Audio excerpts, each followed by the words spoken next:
ವಿದ್ಯಾರ್ಥಿಗಳೇ, ಕಳೆದಂತ ಅವಧಿಯಲ್ಲಿ ನಾವೇನ್ ಮಾಡ್ತಾ ಇದ್ವಿ, ಆಹಾರ ಮತ್ತು ಅಭ್ಯಾಸ ಅಂತಕ್ಕಂತಹ ಪಾಠದ ಬಗ್ಗೆ ತಿಳಿದುಕೊಳ್ತಾ ಇದ್ವಿ. ಹಾಗಾದ್ರೆ ಈಗ ಬರ್ತಕ್ಕಂತಹ ಅವಧಿಯಲ್ಲಿ ನಾವೇನ್ ಮಾಡೋಣ, ಅಲ್ಲಿ ನಮ್ಮ ಮನೆಯಲ್ಲಿ ಅಂದ್ರೆ ನಿಮ್ಮ ಮನೆಯಲ್ಲಿ ಬಳಸುವ 10 ಆಹಾರ ವಸ್ತುಗಳನ್ನ ಪಟ್ಟಿ ಮಾಡು ಅಂತ ಹೇಳಿ ಕೇಳ. ಹಾಗಾದ್ರೆ ಆಹಾರ ವಸ್ತುಗಳು ಯಾವುವು ಅಥವಾ ದೊರೆತಕ್ಕಂತಹ ಸ್ಥಳಗಳು ಯಾವುವು? ಮೊದಲನೇದಾಗಿ ಬರ್ತಕ್ಕಂಥದ್ದು ಆಹಾರ ವಸ್ತುಗಳು.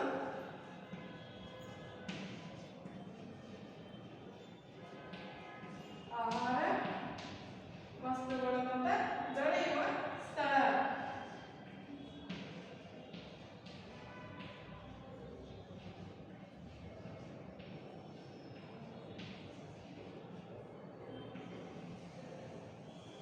ಆಹಾರ ವಸ್ತುಗಳು ಅಂತ ದೊರೆಯುವ ಸ್ಥಳ. ಅವು ಯಾವ ಜಾಗದಲ್ಲಿ ಅಥವಾ ಯಾವ ಸ್ಥಳದಲ್ಲಿ ಈ ಆಹಾರ ಪದಾರ್ಥಗಳು ನಮಗೆ ದೊರೀತವು ಅದರ ಬಗ್ಗೆ ನಾವೇನು ಮಾಡಬೇಕು, ತಿಳ್ಕೊಳ್ಬೇಕು. ಹಾಗಾದ್ರೆ ಮೊದಲನೇದಾಗಿ ಬರ್ತಕ್ಕಂಥ ಆಹಾರ ವಸ್ತುವನ್ನು ನಾವು ಯಾವಾಗ ತೆಗೆದುಕೊಳ್ಳೋಣ, ಅಕ್ಕಿ ಅಂತ ಹೇಳಿ ತೆಗೆದುಕೊಂಡಾಗ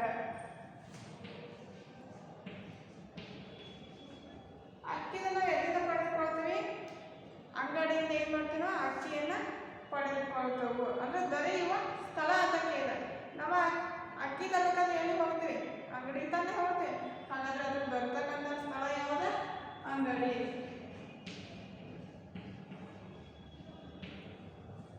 ಇನ್ನ ಎರಡನೇದಾಗಿ ಬರ್ತಕ್ಕಂಥದ್ದು ತರಕಾರಿಗಳು. ತರಕಾರಿಗಳು ಎಲ್ಲಿ ದೊರೆತವು?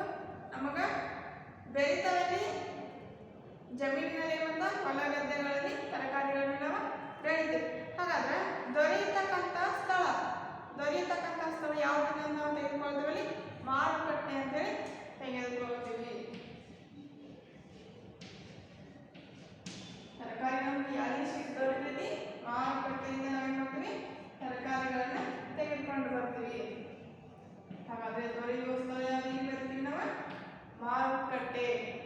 ಮಾರುಕಟ್ಟೆಗೆ ಏನ್ ಮಾಡ್ತೀವಿ ನಾವು? ತರಕಾರಿಗಳನ್ನ ತೆಗೆದುಕೊಂಡು ಬಂದ ಉಪಯೋಗವನ್ನ ಮಾಡಿಕೊಳ್ತಾವು. ಇನ್ನ ಮತ್ತೆ ಏನಲ್ಲಿ ಮೀನು ನಮಗೆ ಎಲ್ಲಿಂದ ದೊರೆತೈತಿ? ಮೀನು ಸಹಿತ ಅದು ಸಹಿತ ನಮಗೆ ಆಹಾರ ವಸ್ತು. ಅದು ದೊರೆತಕ್ಕಂಥ ಸ್ಥಳ ಸಮುದ್ರ ಅಂತ ಹೇಳಿ ನಾವು ಹೇಳ್ತೀವಿ. ಇನ್ನ ಜೋಳವು ಕೂಡ ನಮ್ಗೆ ಎಲ್ಲಿಂದ ದೊರೆತೈತಿ? ಅದು ಕೂಡ ನಮಗ ಅಂಗಡಿಯ ಮೂಲಕ ದೊರೆತೈತಿ. ಇನ್ನು ಹಣ್ಣುಗಳು ಸಹಿತ ಎಲ್ಲಿ ದೊರೆತಾವ? ಇವು ಸಹಿತ ನಮಗ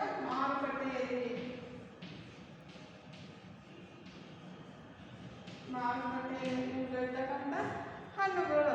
ಇನ್ನು ಬೇಳೆ ಕಾಳುಗಳು ಸಹಿತ ಅಂತ ನಮಗ ಮಾರುಕಟ್ಟೆಯಲ್ಲಿ ದೊರೆತಕ್ಕಂತಹ ವಸ್ತುಗಳು. ಅಂದ್ರೆ ನಾವು ಆಹಾರ ವಸ್ತುಗಳು ಮತ್ತೆ ದೊರೆತಕ್ಕಂಥ ಸ್ಥಳಗಳು, ಅವು ನಮಗೆ ಸಿಗ್ತಿರ್ತಕ್ಕಂಥ ಯಾವ ಸ್ಥಳದಲ್ಲಿ ಆ ವಸ್ತುಗಳು ನಮಗೆ ಸಿಗ್ತಾವು ಅನ್ನೋದ್ರ ಬಗ್ಗೆ ಏನ್ ಮಾಡಿದ್ವಿ ನಾವು ತಿಳ್ಕೊಂಡು. ಹಾಗಾದ್ರೆ ಇದೇ ರೀತಿ ನೀವು ಮನೆಯಲ್ಲಿ ಏನ್ ಮಾಡಬೇಕು, ಇನ್ನೂ ಹಲವಾರು ಆಹಾರ ವಸ್ತುಗಳು ಬರ್ತಾವೆ.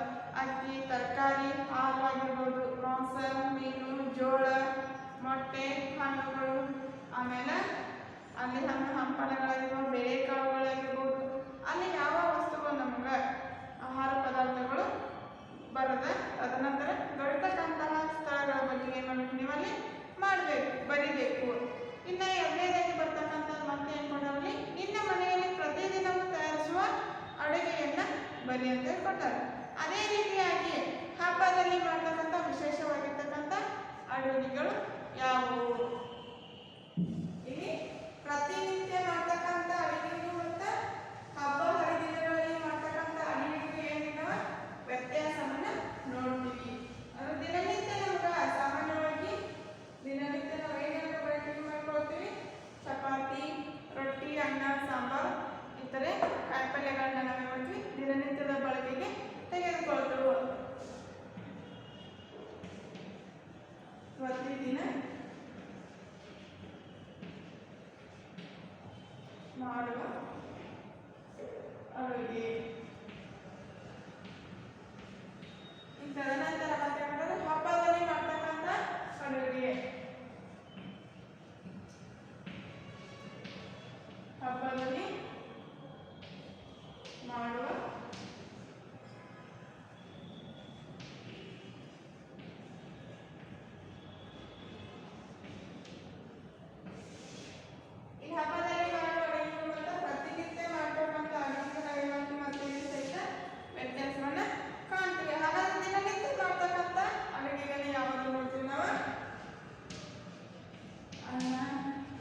ಚಪಾತಿ ಇದ್ದರೆ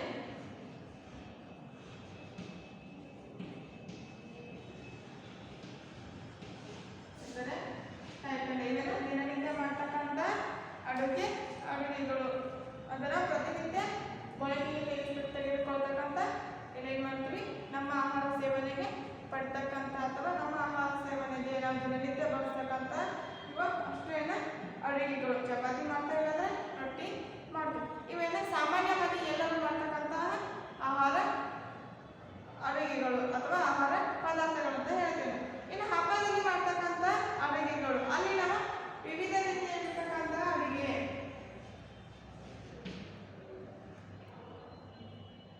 ಇಲ್ಲಿ ವಿವಿಧ ರೀತಿಯಾಗಿರ್ತಕ್ಕಂಥ ಅಡುಗೆಯನ್ನ ಮಾಡ್ತಾರೆ. ಅಲ್ಲಿ ಏನು ಮಾಡ್ಬೋದು, ಹೋಳಿಗೆ ಆಗಿರ್ಬೋದು, ಆಮೇಲೆ ಲಾಡು ಆಗಿರ್ಬೋದು, ತದನಂತರ ಸಜ್ಜಿ ರೊಟ್ಟಿ, ಕರ್ಜಿಕಾಯಿ ತರಗಿನ ಬೆಲೆನ ಹಬ್ಬದಲ್ಲಿ ಮಾಡ್ತಕ್ಕಂಥ ಅಡುಗೆಗಳು ಅಂತೇಳಿ ನಾವು ತಿಳ್ಕೊಳ್ತೇವೆ. ಹಾಗಾದ್ರೆ ಹಬ್ಬಗಳ ಹೆಸರು ಅಂತ ಅಲ್ಲಿ ತಯಾರಿಸ್ತಕ್ಕಂಥ ಆಹಾರ ಪದಾರ್ಥಗಳು ಪ್ರತಿಯೊಂದು ಹಬ್ಬದಲ್ಲಿ ವಿಶೇಷವಾಗಿ ಅಡುಗೆಗಳನ್ನ ಮಾಡ್ತೀವಿ. ಈಗ ನಾಳೆ ಬರ್ತಕ್ಕಂಥ ಹಬ್ಬ ಯಾವ್ದು, ಮುಂದೆ ಬರ್ತಕ್ಕಂಥ ನಾವು ಹಬ್ಬವನ್ನ ಯಾವುದನ್ನ ಮಾಡ್ತೀವಿ, ದೀಪಾವಳಿಯನ್ನ. ಇದು ಸಹಿತ ಒಂದು ಹಬ್ಬ.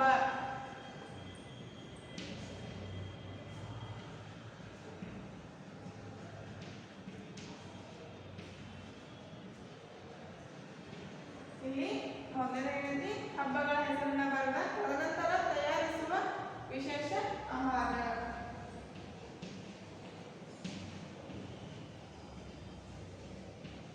ತಯಾರಿಸುವ ವಿಶೇಷ ಆಹಾರ. ಪ್ರತಿಯೊಂದು ಹಬ್ಬದಲ್ಲಿ ಸಹಿತ ನಾವೇನಂತೆ ಬೇರೆ ಬೇರೆ ರೀತಿಯಾಗಿರ್ತಕ್ಕಂಥ ಆಹಾರ ಪದಾರ್ಥಗಳನ್ನು ತಯಾರಿಸ್ತೇವೆ. ಅದರಲ್ಲಿ ನಾಗರ ಪಂಚಮಿಯನ್ನು ತೆಗೆದುಕೊಂಡಾಗ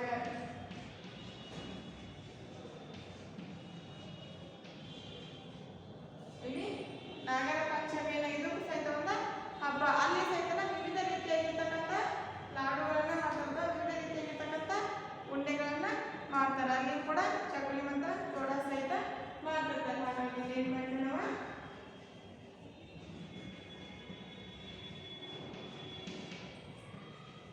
ವಿವಿಧ ರೀತಿಯ ಉಂಡೆಗಳು ಅಥವಾ ಲಾಡುಗಳನ್ನು ನಾವು ತೆಗೆದುಕೊಳ್ತೇವೆ.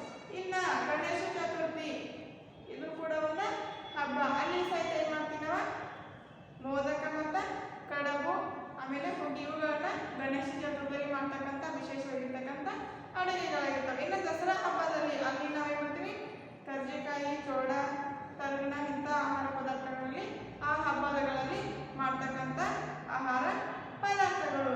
ಇನ್ನು ಕೊನೆಯದಾಗಿ ದೀಪಾವಳಿ ಹಬ್ಬ. ದೀಪಾವಳಿ ಹಬ್ಬದಲ್ಲಿ ಏನ್ ಮಾಡ್ತೀವಿ ನಾವು, ಅಲ್ಲಿಯೂ ಸಹಿತ ವಿಶೇಷವಾಗಿರ್ತಕ್ಕಂಥ ಅನೇಕ ರೀತಿಯಾಗಿರ್ತಕ್ಕಂಥ ಅಡುಗೆಗಳನ್ನ ಮಾಡ್ತೀವಿ. ಅಂದ್ರೆ ಇಲ್ಲಿಯೂ ಸಹಿತ ನಾವು ಚೋಡ, ಚಕ್ಕುಲಿ ಇಂಥವುಗಳನ್ನ ಏನ್ ಮಾಡ್ತೀವಿ, ಅಲ್ಲಿ ಬೇರೆ ಬೇರೆ ರೀತಿಯಾಗಿರ್ತಕ್ಕಂಥ ಆಹಾರ ಪದಾರ್ಥಗಳನ್ನ ನೀವು ಸಹಿತ ನಾವು ಏನ್ ಮಾಡ್ತೀವಿ, ತಯಾರಿಸ್ಕೊಳ್ತೀವಿ. ಇನ್ನು ಸಂಕ್ರಾಂತಿ ಬೆಳೆಗೆ ಅಲ್ಲಿ ಏನ್ ಮಾಡ್ತೀವಿ, ಸಜ್ಜಿ ರೊಟ್ಟಿ ಆಮೇಲೆ ವಿವಿಧ ಕಾಯಿಪಲ್ಯಗಳನ್ನಾಗಿರ್ಬೋದು ಅಥವಾ ಇನ್ನೂ ಬೇರೆ ಬೇರೆ ಇರ್ತಕ್ಕಂಥ ಆಹಾರ ವಸ್ತುಗಳಾಗಿರ್ಬೋದು ಅಲ್ಲಿ ಏನ್ ಮಾಡ್ತೀವಿ, ಆಯಾ ಹಬ್ಬಕ್ಕೆ ತಕ್ಕಂಥ ಆಹಾರ ಪದಾರ್ಥಗಳನ್ನ ವಿಶೇಷವಾಗಿ ನಾವೇನು ಮಾಡ್ತೀವಿ, ತಯಾರಿಸಿಕೊಳ್ತೀವಿ. ಅದು ಪ್ರತಿಯೊಂದು ಹಬ್ಬಕ್ಕೂ ಸಹಿತ ಅಲ್ಲಿ ವಿಶೇಷವಾಗಿರ್ತಕ್ಕಂಥ ಅಡುಗೆಗಳನ್ನು ಮಾಡ್ತಾರೆ. ಯಾಕಂದ್ರೆ ಪ್ರತಿಯೊಂದು ಹಬ್ಬನೂ ಸಹಿತ ಅಷ್ಟೇ ವಿಶೇಷವಾಗಿರ್ತೈತಿ. ಬೇರೆ ಬೇರೆಯಾಗಿ ಅಲ್ಲಿ ಅಡುಗೆಗಳನ್ನ ಮಾಡುವುದರ ಮೂಲಕ ಆಮೇಲೆ ಮನೆಯಲ್ಲಿ ಪೂಜಾ ಕಾರ್ಯಕ್ರಮಗಳನ್ನು ಮಾಡೋದ್ರ ಮೂಲಕ ಅಲ್ಲಿ ಏನು ಮಾಡ್ತಾರೆ, ಮನೆಯ ಸದಸ್ಯರೆಲ್ಲರೂ ಕೂಡ ಆ ಪ್ರತಿಯೊಂದು ಹಬ್ಬದಲ್ಲಿಯೂ ಸಹಿತ ಪಾಲ್ಗೊಂಡಿರ್ತಾರೆ. ಇನ್ನು ಮತ್ತೆ ಏನಂದ್ರೆ, ನಿನ್ನ ಮತ್ತು ನಿನ್ನ ಗೆಳೆಯರ ಮಾಡ್ತಕ್ಕಂಥ ಅಡುಗೆಯನ್ನು ಅಲ್ಲಿಯೂ ಸಹಿತ ಏನು ಮಾಡ್ತೀವಿ, ವ್ಯತ್ಯಾಸವನ್ನು ಕಾಣ್ತೀವಿ. ನಿನ್ನ ಮತ್ತು ನಿನ್ನ ಗೆಳೆಯರ ಮನೆಯಲ್ಲಿ ತಯಾರಿಸುವ ಅಡುಗೆಗೂ ಮತ್ತು ವ್ಯತ್ಯಾಸವನ್ನು ಇರ್ತೈತಿ. ಅಂದ್ರೆ ನಿನ್ನ ಮನೆಯಲ್ಲಿ ತಯಾರಿಸ್ತಕ್ಕಂಥ ಅಡುಗೆಗೂ ಮತ್ತು ನಿನ್ನ ಗೆಳೆಯರ ಮನೆಗೆ ತಯಾರಿಸ್ತಕ್ಕಂಥ ಅಡುಗೆಯಲ್ಲಿ ಸಹಿತ ನಾವೇನು ಮಾಡ್ತೀವಿ, ವ್ಯತ್ಯಾಸವನ್ನು ಗುರುತಿಸ್ಕೊಳ್ತೀವಿ. ಯಾವ ರೀತಿಯಾಗಿ ಅಂದ್ರೆ ಅಲ್ಲಿ ಪ್ರತಿಯೊಂದರಲ್ಲಿಯೂ ಅಲ್ಲಿ ಅವ್ರ ಮನೆಯಲ್ಲಿ ಮಾಡ್ತಕ್ಕಂಥ ಅಡುಗೆ ವಿಧ ಬೇರೆ ಇರ್ಬೋದು ಅಥವಾ ನಿಮ್ಮ ಮನೆಯಲ್ಲಿ ಮಾಡ್ತಕ್ಕಂಥ ಅಡುಗೆ ವಿಧಾನ ಬೇರೆ ಆಗಿರ್ಬೋದು. ಹಾಗಾಗಿ ಏನು ಮಾಡ್ತೀವಿ, ನಿನ್ನ ನಾವು ಎರಡನ್ನ ಹೋಲಿಸಿ ನೋಡಿದಾಗ ಅಡುಗೆಯಲ್ಲಿ ನಾವು ಏನು ಮಾಡ್ತೀವಿ, ವ್ಯತ್ಯಾಸವನ್ನ ಕಂಡುಕೊಳ್ತೀವಿ. ಅವ್ರ ಮನೆಯಲ್ಲಿ ಅವ್ರಿಗೆ ಇಷ್ಟವಾಗಿರ್ತಕ್ಕಂಥ ಆಹಾರ ಪದಾರ್ಥಗಳನ್ನ ಅವರು ತಯಾರಿಸಿಕೊಳ್ತಾರೆ. ಇನ್ನು ನಿಮ್ಮ ಮನೆಯಲ್ಲಿ ನಿಮಗೆ ಇಷ್ಟವಾಗಿರ್ತಕ್ಕಂಥ ಆಹಾರ ಪದಾರ್ಥಗಳನ್ನ ನೀವು ತಯಾರಿಸಿಕೊಳ್ತೀರಿ. ಹಾಗಾಗಿ ಎರಡೂ ಕುಟುಂಬದಲ್ಲಿ ಏನೈತಿ, ಅಡುಗೆಯಲ್ಲಿ ವ್ಯತ್ಯಾಸವನ್ನು ನಾವು ಗುರುತಿಸ್ತೀವಿ. ಇನ್ನು ಮತ್ತೆ ಏನು ಮಾಡ್ತೀವಿ, ಒಂದು ಉತ್ಸವ ನಡೀತದೆ. ಉತ್ಸವ ಮತ್ತು ಜಾತ್ರೆ, ತದನಂತರ ಉರ್ಸ ಅಂತೇಳಿ ಅಲ್ಲಿ ಏನು ಮಾಡ್ತಾರೋ ಜಾತ್ರೆಯಲ್ಲಿ ಪಾಲ್ಗೊಂಡಿರ್ತಾರೆ. ಆ ಜಾತ್ರೆಯಲ್ಲಿ ನಡೆದಿರ್ತಕ್ಕಂತಹ ಅದರಲ್ಲಿ ಯಾವ ಯಾವ ಘಟನೆಗಳು ನಡೀತವೋ ಅನ್ನೋ ಬಗ್ಗೆ ಇವಾಗ ನೋಡಿಕೊಳ್ಳೋಣ. ಮೊದಲನೇದಾಗಿ ಉತ್ಸವ,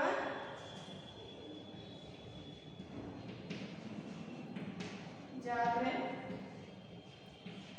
ತದನಂತರ ಉರ್ಸ್. ಇವೇನಿವೆ ಅವರು ಪಾಲ್ಗೊಂಡಿರ್ತಕ್ಕಂತಹ ಅಲ್ಲಿ ಆ ಕಾರ್ಯಕ್ರಮದಲ್ಲಿ ಅಥವಾ ಆ ಜಾತ್ರೆಯಲ್ಲಿ ಪಾಲ್ಗೊಂಡಿರ್ತಾರ. ತದನಂತರ ಅಲ್ಲಿ ಮತ್ತೆ ಏನ್ ಹೇಳ್ತಾರೋ, ನೀನು ಉತ್ಸವ, ಜಾತ್ರೆ, ಉರ್ಸ್ ಮುಂತಾದ ಕಡೆಗೆ ಮತ್ತೆ ಊಟವನ್ನ ಮಾಡಿರುವೆಯ. ಹಾಗಾಗಿ ನಾವು ಪ್ರತಿಯೊಬ್ಬರು ಜಾತ್ರೆಗೆ ಹೋಗೋದಕ್ಕೆ ಇಷ್ಟಪಡ್ತೀವಿ. ಆ ಜಾತ್ರೆಯಲ್ಲಿ ಏನ್ ಮಾಡ್ತಾರೋ ಪ್ರಸಾದವನ್ನ ಮಾಡಿಸಿರ್ತಾರೆ. ಹಾಗಾದ್ರೆ ಅಲ್ಲಿ ನಾವು ಏನ್ ಮಾಡ್ತೇವೆ, ಪ್ರಸಾದವನ್ನ ತೆಗೆದುಕೊಂಡಿರ್ತೀವಿ. ಜಾತ್ರೆಗಳಲ್ಲಾಗಿರ್ಬೋದು, ಉರ್ಸ್ದಲ್ಲಿ ಆಗಿರ್ಬೋದು, ಅಥವಾ ಉತ್ಸವಗಳಲ್ಲಾಗಿರ್ಬೋದು, ಅಲ್ಲಿ ನಾವೇನ್ ಮಾಡ್ತೀವಿ, ಭೋಜನವನ್ನ ಮಾಡ್ತೀವಿ, ಅಂದ್ರೆ ಊಟವನ್ನ ಮಾಡ್ತೀವಿ. ಹಾಗಾದ್ರೆ ಅಲ್ಲಿ ಮತ್ತೆ ಏನ್ ಕೇಳ್ತಾರೋ, ಬಾ ನಮ್ಮೂರ ಜಾತ್ರೆಗೆ ಹೋಗೋಣ ಅಂದಲ್ಲಿ ಅಲ್ಲಿ ನಡೆದಿರ್ತಕ್ಕಂಥ ಜಾತ್ರೆಗೆ ಏನ್ ಮಾಡ್ತಾರ, ಅವರ ಕರೆದುಕೊಂಡ ಹೋಗ್ತಾರೋ. ಅಗೋ ಅಲ್ಲಿ ನೋಡು ಎಲ್ಲರೂ ಒಟ್ಟಾಗಿ ಮೆರವಣಿಗೆ ಹೋಗುತ್ತಿದ್ದಾರೆ. ಅಂದ್ರೆ ಜಾತ್ರೆ ಅಂದ ಮೇಲೆ ಅಲ್ಲಿ ಎಲ್ಲಾ ಜನರು ಏನ್ ಮಾಡ್ತಾರೆ, ಒಗ್ಗಟ್ಟಿನಿಂದ ಒಟ್ಟಾಗಿನ ಸಾಗ್ತಾ ಇರ್ತಾರೆ, ಒಟ್ಟಾಗಿನ ಕೆಲಸ ಕಾರ್ಯಗಳನ್ನ ಮಾಡ್ತಿರ್ತಾರೆ. ಅಂದ್ರೆ ಜಾತ್ರೆ ಅಂದ್ರೆ ಎಲ್ಲರಿಗೂ ಕೂಡ ಅದು ಸಂಬಂಧಪಟ್ಟಿದ್ದಾಗಿರುತ್ತೆ. ಅಂದ್ರೆ ಆ ಊರಿನ ಎಲ್ಲಾ ಜನರಿಗೂ ಸಹಿತ ಅದರಲ್ಲಿ ಭಾಗವಹಿಸುವ ಅವಕಾಶ ಇರ್ತೈತಿ. ಅಂದ್ರೆ ಪ್ರತಿಯೊಬ್ಬರೂ ಸಹಿತ ಆ ಜಾತ್ರೆ ಒಳಗಡೆ ಪಾಲ್ಗೊಂಡ ಅತಿ ವಿಜೃಂಭಣೆಯಿಂದ ಮಾಡ್ತಿರ್ತಾರೋ. ಒಂದು ಕಡೆ ನೋಡಿದ್ರೆ ತಮಟೆ ಸದ್ದು, ಅಲ್ಲಿ ಯಾವುದರ ಸದ್ದು ಜಾಸ್ತಿ ಇರ್ತೈತಿ, ತಮಟೆಯ ಸದ್ದು. ಅಂದ್ರೆ ಅಲ್ಲಿ ಏನಂತ ಮೆರವಣಿಗೆ ಮಾಡಿರ್ತಾರ. ಮೆರವಣಿಗೆ ಸಂದರ್ಭದಲ್ಲಿ ಯಾವ ಶಬ್ದವನ್ನು ಕೇಳ್ತಾರಲ್ಲಿ, ತಮಟೆಯ ಶಬ್ದ, ಆಮೇಲೆ ಹುಲಿ ವೇಷ, ಕೀಲು ಕುದುರೆಗಳು. ಅಲ್ಲಿ ಹುಲಿ ವೇಷವನ್ನು ಹಾಕಿಕೊಂಡ, ಆಮೇಲೆ ಕೀಲು ಕುದುರೆ. ಇಲ್ಲಿ ಹುಲಿ ವೇಷವನ್ನು ಹಾಕಿಕೊಂಡ ಕೀಲು ಕುದುರೆಗಳನ್ನ ಮೇಲೆ ಬಂದ ಅಲ್ಲಿ ಏನ್ ಮಾಡ್ತಾರೋ ಆ ಜಾತ್ರೆಯಲ್ಲಿ ಮೆರವಣಿಗೆಯಲ್ಲಿ ನಡೆದಿರ್ತೈತಿ. ಅಂದ್ರೆ ಅಲ್ಲಿ ನಡೆದಿರ್ತಕ್ಕಂತಹ ಜಾತ್ರೆಯಲ್ಲಿ ನಡೆದಿರ್ತಕ್ಕಂಥ ಏನ ಇವ ಹುಲಿ ವೇಷ ಮತ್ತು ಕೀಲು ಕುದುರೆಗಳ ವೇಷವನ್ನ ಹಾಕಿಕೊಂಡ ನೃತ್ಯವನ್ನ ಮಾಡ್ತಾ ಇರ್ತಾರೆ. ಅಲ್ಲಿ ನಡೆದಿರ್ತಕ್ಕಂಥ ಎಲ್ಲಾ ಜನರಿಗೂ, ಆ ಜಾತ್ರೆಯಲ್ಲಿ ಭಾಗವಹಿಸ್ತಕ್ಕಂಥ ಎಲ್ಲಾ ಜನರಿಗೆ ಏನಾಗ್ತೈತಿ, ಮನರಂಜನೆಯನ್ನ ಪಡೆದುಕೊಳ್ತಾರೆ. ಊರಿನ ಎಲ್ಲರೂ ಕೂಡಿ ಆ ಜಾತ್ರೆಯಲ್ಲಿ ಭಾಗವಹಿಸಿರ್ತಾರೆ, ಆ ಜಾತ್ರೆ ಒಳಗಡೆ ಭಾಗವಹಿಸ್ತಾರೆ. ಹಾಗಾಗಿ ಪ್ರತಿಯೊಬ್ಬರಿಗೂ ಸಹಿತ ಮನರಂಜನೆಯನ್ನ ಪಡೆದುಕೊಳ್ತಾ ನಿಂತಿರ್ತಾರೆ. ಇನ್ನು ಸಾಮೂಹಿಕ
ಅಲ್ಲಿ ಕೊಡುಗೆಯ ರೂಪದಲ್ಲಿ ಏನೇನು ಕೊಡ್ತಾರೆ? ಹಣ, ದವಸ ಧಾನ್ಯ ಮತ್ತು ಸೌದೆಗಳನ್ನು ಕೊಟ್ಟ ಕೊಡುಗೆಯಾಗಿ ನೀಡಿ ಆ ಜಾತ್ರೆ ವಿಜೃಂಭಣೆಯಿಂದ ಜರುಗುವುದಕ್ಕೆ ಏನು ಮಾಡ್ತಾರೆ? ಅವರ ಅವಕಾಶವನ್ನು ಮಾಡಿಕೊಡ್ತಾರೆ. ಇನ್ನು ಕೆಲವರು ಒಂದುಗೂಡಿ ಅಡುಗೆಯನ್ನು ತಯಾರು ಮಾಡ್ತಾ ಇರ್ತಾರೆ. ಅಂದ್ರೆ ಎಲ್ಲ ಜನರು ಏನಾಗ್ತದಲ್ಲಿ ಇರುವುದರಿಂದ ಅಡುಗೆ ಮಾಡೋದಕ್ಕೆ ಸ್ವಲ್ಪ ಜನರು ಬೇಕಾಗ್ತದೆ. ಹಾಗಾಗಿ ಏನು ಮಾಡ್ತಾರೆ? ಕೆಲವರು ಒಂದುಗೂಡಿ ಅಡುಗೆ ಮಾಡೋದು ಸಹಿತ ಸಹಕರಿಸ್ತಾರೆ. ಅಡುಗೆ ಮಾಡೋದಕ್ಕೆ ಜನರೇನಿರ್ತಾರೆ ಬೇರೆಯಾಗಿ ಇರ್ತಾರೆ. ಅವ್ರ ಕೆಲಸ ಏನಿರ್ತೈತಿ ಕೇವಲ ಅಡುಗೆ ಮಾಡುವ ಕೆಲಸ ಆಗಿರ್ತೈತಿ. ಇನ್ನು ನಾನಾ ಥರದ ಸಿಹಿ ತಿಂಡಿಗಳು ತಯಾರು ಮಾಡಿರ್ತಾರೆ. ವಿವಿಧ ರೀತಿಯಾಗಿರ್ತಕ್ಕಂತಹ ಸಿಹಿ ಪದಾರ್ಥಗಳನ್ನು ಸಹಿತ ಏನು ಮಾಡ್ತಾರೆ? ಆ ಜಾತ್ರೆ ಒಳಗಡೆ ತಯಾರು ಮಾಡಿರ್ತಾರೆ. ಹಾಗಾದ್ರೆ ನಾವು ಕೂಡ ಅಲ್ಲಿ ಊಟ ಮಾಡೋಣ ಅಂತ ಹೇಳಿ ಅಲ್ಲಿ ಊರು ಜನರು ಏನು ಮಾಡ್ತಾರೆ? ಮಾತಾಡ್ಕೊಳ್ತಾರೆ. ಅಂದ್ರೆ ನಾವು ಸಹಿತ ಆ ಭೋಜನದಲ್ಲಿ ಪಾಲ್ಗೊಳ್ಳೋಣ, ನಾವು ಊಟ ಮಾಡಿ ಬರೋಣ ಅಂತೇಳಿ ಹೋಗ್ತಾರೆ. ಇನ್ನು ಊಟದ ನಂತರ ಕೆಲವರು ಏನು ಮಾಡ್ತಾರೆ? ಊಟದ ಎಲೆಗಳನ್ನೆಲ್ಲ ತೆಗೆದು ಸ್ವಚ್ಛ ಮಾಡ್ಕೊಡ್ತಾರೆ. ಅಂದ್ರೆ ಜನರು ಊಟ ಮಾಡಿ ಹೋಗಿರ್ತಕ್ಕಂಥ ಎಲೆಗಳನ್ನೆಲ್ಲ ತೆಗೆಯೋದಕ್ಕೆ ಇನ್ನೂ ಸ್ವಲ್ಪ ಜನರು ಏನು ಮಾಡ್ತಾರೆ? ಅಲ್ಲಿ ಸಹಕರಿಸ್ತಾ ಇರ್ತಾರೆ. ಅಂದ್ರೆ ಆ ಜಾತ್ರೆಯಲ್ಲಿ ಬಂದಿರ್ತಕ್ಕಂತಹ ಎಲ್ಲರೂ ಸಹಿತ ಊಟವನ್ನು ಮಾಡ್ತಾ ಇದ್ದಾರೆ. ಅಲ್ಲಿ ಊಟದ ಎಲೆಗಳನ್ನ ತೆಗೆಯೋದಕ್ಕೆ ಅಲ್ಲಿ ಜನರೇನಿರ್ತಾರೋ ಅಲ್ಲಿ ಜನರ ಸಹಕರಿಸುತ್ತಾರೆ. ಅಂದ್ರೆ ನಾವು ಊಟ ಮಾಡಿಬಿಟ್ಟು ಹೋಗಿರ್ತಕ್ಕಂತಹ ಎಲೆಗಳನ್ನೆಲ್ಲ ಆ ಊರಿನ ಜನರು ಏನು ಮಾಡ್ತಾರೋ ಸ್ವಚ್ಛ ಮಾಡೋದಕ್ಕೆ 4-5 ಜನ ನಿಂತಿರ್ತಾರೆ. ಇನ್ನು ಅಲ್ಲಿ ಜಾತ್ರೆಯಲ್ಲಿ ಭಾಗವಹಿಸಿದ ಎಲ್ಲರೂ ಸಂತೋಷದಿಂದ ಹಿಂದಿರುಗುತ್ತಾರೆ. ಅಂದ್ರೆ ಜಾತ್ರೆಯಲ್ಲಿ ಭಾಗವಹಿಸಿರ್ತಕ್ಕಂಥ ಎಲ್ಲ ಜನರು ಏನು ಮಾಡ್ತಾರೋ ಸಂತೋಷದಿಂದ ತಮ್ಮ ತಮ್ಮ ಮನೆಗಳಿಗೆ ಹೋಗ್ತಾ ಇರ್ತಾರೆ. ಇನ್ನು ಕೆಲವು ಜನ ಊರಿಂದ ಬಂದಿರಂದ್ರೆ ಅವರು ಸಹಿತ ತಮ್ಮ ತಮ್ಮ ಊರಿಗೆ ಸಂತೋಷದಿಂದ ಹೋಗ್ತಾ ಇರ್ತಾರೆ. ಎಲ್ಲರೂ ಒಟ್ಟಿಗೆ ಕೆಲಸ ಹಂಚಿಕೊಂಡ ಒಟ್ಟಿಗೆ ಊಟ ಮಾಡಿದ ತೃಪ್ತಿ ಕೂಡ ಅವರಿಗೆ ಸಿಗುತ್ತೈತಿ. ಅಂದ್ರೆ ಒಗ್ಗಟ್ಟಾಗಿ ಕೆಲಸಗಳನ್ನು ಹಂಚಿಕೊಂಡು ಮಾಡಿರ್ತಾರೆ. ತದನಂತರ ಮತ್ತೆ ಏನಿರ್ತೈತಿ? ಎಲ್ಲರೂ ಕೂಡಿ ಒಂದೇ ಸಮಯದಲ್ಲಿ ಕುಳಿತುಕೊಂಡ ಊಟವನ್ನು ಮಾಡ್ತಾ ಇರ್ತಾರೆ. ಹಾಗಾಗಿ ಅದರನ್ನ ತೃಪ್ತಿ ಸಹಿತ ಯಾರು ಪಡ್ಕೊಳ್ತಾರೋ ಆ ಊರಿನಲ್ಲಿ ನಡೆದಿರ್ತಕ್ಕಂಥ ಜನರ ಪಡೆದುಕೊಳ್ತಾರೆ. ಒಗ್ಗಟ್ಟಿನಲ್ಲಿ ಕೆಲಸ ಮಾಡುವುದರಿಂದ ಅಥವಾ ಒಟ್ಟಾಗಿ ಕುಳಿತುಕೊಂಡ ಊಟ ಮಾಡೋದ್ರಿಂದ ಅಲ್ಲಿ ಸಿಗ್ತಕ್ಕಂತಹ ಸಂತೋಷನ ಬೇರೆಯಾಗಿರ್ತೈತಿ. ಹಾಗಾದ್ರೆ ನೀವು ಕೂಡ ಮಾಡಿ ಈ ರೀತಿಯ ಸಾಮೂಹಿಕ ಭೋಜನಗಳಲ್ಲಿ ಭಾಗವಹಿಸಿದ್ದೀರಾ? ಅಂದ್ರೆ ಈ ರೀತಿಯಾಗಿ ಜಾತ್ರೆಗಳಲ್ಲಿ ಅಥವಾ ಯಾವುದೇ ರೀತಿಯ ಉತ್ಸವಗಳಲ್ಲಾಗಲಿ ಅಥವಾ ಉರುಸುಗಳಲ್ಲಾಗಲಿ ಭಾಗವಹಿಸಿದ್ರೆ ಅಲ್ಲಿ ಮಾಡಿ ನಿಮ್ಮ ಅನುಭವಗಳನ್ನು ಹೇಳಬೇಕು. ಅಂದರೆ ನಿಮಗೆ ಅದೇ ಜಾತ್ರೆಯಲ್ಲಿ ಯಾವ ರೀತಿಯಾಗಿ ಅನುಭವವನ್ನು ಪಡೆದುಕೊಳ್ತೀರಿ. ಇನ್ನು ಕೆಲವೊಂದು ಕಡೆ ಜಾತ್ರೆಗೆ ಹೋದಾಗ ಅಲ್ಲಿ ಏನು ಮಾಡ್ತೀರಿ? ಸಾಮೂಹಿಕ ಭೋಜನದಲ್ಲಿ ಪಾಲ್ಗೊಂಡ ಊಟ ಮಾಡಿ ತದನಂತರ ಏನು ಮಾಡ್ತೀವಿ? ಮತ್ತೆ ಜಾತ್ರೆಯಲ್ಲಿ ನಿಮಗೆ ಬೇಕಾಗಿರ್ತಕ್ಕಂತಹ ವಸ್ತುಗಳನ್ನು ಸಹಿತ ನೀವು ಖರೀದಿ ಮಾಡ್ತೀರಿ. ಅಂದರೆ ಜಾತ್ರೆಯಲ್ಲಿ ಸಹಿತ ಅಂಗಡಿಗಳು ಬಂದಿರ್ತವೆ. ಅಂತಹ ಸಮಯದಲ್ಲಿ ನಿಮಗೆ ಬೇಕಾಗಿರ್ತಕ್ಕಂಥ ವಸ್ತುಗಳನ್ನು ಖರೀದಿ ಮಾಡಿ. ಇನ್ನು ಕೆಲವೊಬ್ಬರು ಏನು ಮಾಡ್ತೀರಿ? ಜೇಕುಗಳಲ್ಲಿ ಆಟ ಆಡೋದಾಗಲಿ ಅಥವಾ ಅಲ್ಲಿ ಬಂದಿರತಕ್ಕಂತಹ ಜೇಕುಗಳಲ್ಲಿ ಏನು ಮಾಡ್ತೀರಿ? ನಿಮ್ಮ ಆಟಗಳನ್ನ ಆಡಿ ಅದರಿಂದ ಸಹಿತ ನೀವು ಏನು ಮಾಡ್ತೀರಿ? ಮನೋರಂಜನೆಯನ್ನು ಪಡೆದುಕೊಳ್ಳುತ್ತೀರಿ. ಅಂದರೆ ಒಟ್ಟಾರೆಯಾಗಿ ಜಾತ್ರೆಗೆ ಹೋಗೋದಕ್ಕೆ ನಾವೇನು ಮಾಡ್ತೀವಿ? ಪ್ರತಿಯೊಬ್ಬರನ್ನು ಸಹಿತ ಇಷ್ಟಪಡ್ತೀವಿ. ಅಂದರೆ ಎಲ್ಲ ಕಡೆಗೆ ಏನಿದೆ ಸುತ್ತಾಡಿ ಜೇಕುಗಳಲ್ಲಿ ಕೊಂಡೋದಾಗಲಿ ಅಥವಾ ಮ್ಯಾಜಿಕ್ ಚೇರ್ಗಳಲ್ಲಿ ಕೊಂಡೋದಾಗಲಿ ಅಥವಾ ಅಲ್ಲಿ ನಡೆದಿರ್ತಕ್ಕಂತಹ ಜಾತ್ರೆ ಒಳಗಡೆ ನಾವು ಪಾಲ್ಗೊಂಡ ಅಲ್ಲಿ ಒಗ್ಗಟ್ಟಾಗಿ ಎಲ್ಲರೂ ಒಟ್ಟಿಗೆ ಕುಳಿತುಕೊಂಡ ಊಟವನ್ನು ಮಾಡಿ ಕೆಲಸಗಳನ್ನ ಸಹಿತ ಒಟ್ಟಾರೆಯಾಗಿ ಹಂಚಿಕೊಂಡು ಮಾಡೋದರಿಂದ ಏನಾಗುತ್ತೆ? ಪ್ರತಿಯೊಬ್ಬರಿಗೂ ಅತಿ ಸಂತೋಷವಾಗುತ್ತದೆ. ಯಾಕಂದ್ರೆ ಆ ಸಮಯ ಬರುವುದು ಎಲ್ಲರಿಗೂ ಜಾತ್ರೆಗಳಲ್ಲಿ ಅಥವಾ ಉರುಸುಗಳಲ್ಲಿ ತದನಂತರಲ್ಲಿ ಜಾತ್ರೆಯಲ್ಲಿ ಸಹಿತ ನಾವು ಇಂತಹ ಸಂದರ್ಭಗಳನ್ನ ಕಾಣಿಸ್ಕೊಳ್ತೀವಿ. ಹಾಗಾದ್ರೆ ನೀವು ಸಹಿತ ಯಾವ ಜಾತ್ರೆಗಳಲ್ಲಿ ಪಾಲ್ಗೊಂಡಿದ್ರೆ ಅಥವಾ ಉರುಸುಗಳಲ್ಲಿ ಪಾಲ್ಗೊಂಡಿದ್ರೆ ಅಲ್ಲಿ ಸಿಕ್ಕಿರ್ತಕ್ಕಂಥ ಅನುಭವಗಳನ್ನು ಬರೀರಿ. ಆಮೇಲೆ ನೀನು ಭಾಗವಹಿಸಿದ ಜಾತ್ರೆಯ ಅನುಭವಗಳನ್ನು ನೀವೇನು ಮಾಡಿರಿ? ಮನೆಯಲ್ಲಿ ಬರಿಬೇಕು. ಅಂದರೆ ನಿಮ್ಮ ಫೇಸ್ಬುಕ್ನಲ್ಲಿ ಏನು ಮಾಡಬೇಕು? ಜಾತ್ರೆಯಲ್ಲಿ ನೀನು ಪಾಲ್ಗೊಂಡಿರ್ತಕ್ಕಂತಹ ಜಾತ್ರೆಯಲ್ಲಿ ಆಗಿರ್ತಕ್ಕಂಥ